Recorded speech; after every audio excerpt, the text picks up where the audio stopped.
everyone. Johnny Lombardi here. Welcome to Sports. Reminder, game is Saturday, not Thursday. Sorry for that quick slip-up. But many fans were getting ready for a relaxing off weekend from LSU football in Baton Rouge.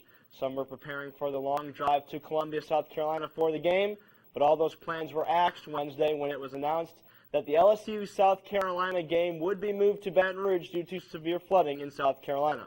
Our thoughts, prayers, and donations go to all of the folks affected, and we all welcome you to Louisiana this weekend with open arms.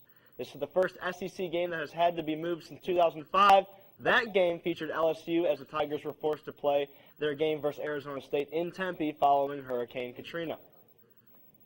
And in another surprise to Tiger fans, LSU will be forced to wear their purple jerseys at home for an SEC game for the first time since 1994.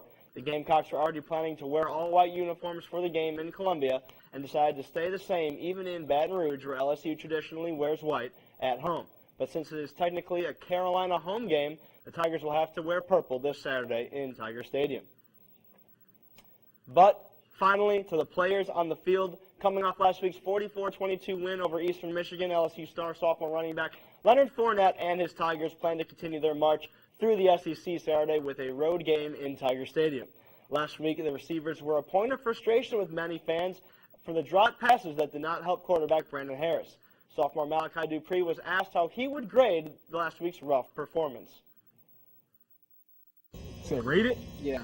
F. F minus. But it's one of those things, like I was just telling other guys that, it's one of those things that you want to just flush down the toilet. It's one of those days, whoever would have thought in one game, Traven and I would have both had bad drops like that we had. So it's one of those things that you want to just flush down the toilet.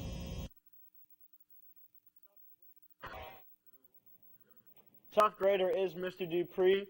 And in the running game, Leonard Fournette comes into Week 6 with 864 rushing yards, 11 touchdowns on 99 carries. Brandon Harris looks to keep developing the passing attack to complement Fournette and the running game. And even with the change of venue, fans can expect the same Tiger team and style they see every week. On the other sideline, the 2-3 Gamecocks come into the contest 5th in the SEC East. South Carolina quarterback Lorenzo Nunez, who has thrown for 374 yards and 3 touchdowns this season after starter Connor Mitch went down with an injury, is dealing with a shoulder injury of his own. So junior Perry Orth right there will get the start against LSU.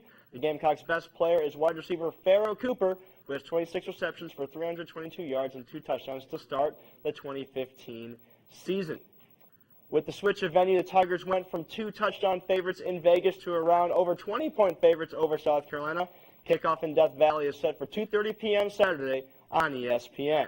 Let's take a quick look here at some other games going on across the country this Saturday. Number 7, LSU at South Carolina with the asterisk since the game's being played in Death Valley.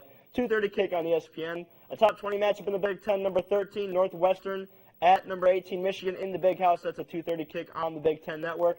Number 19, Georgia, coming off last week's loss to Alabama, travels to Rocky Top to take on Tennessee. That's a 2:30 kick as well on CBS. And number 11, Florida, LSU's foes next week, travel to Columbia, Missouri for a 6:30 kick on the SEC Network. We'll be right back with a man who's a big hit at the Pumpkin Patch. Don't go anywhere.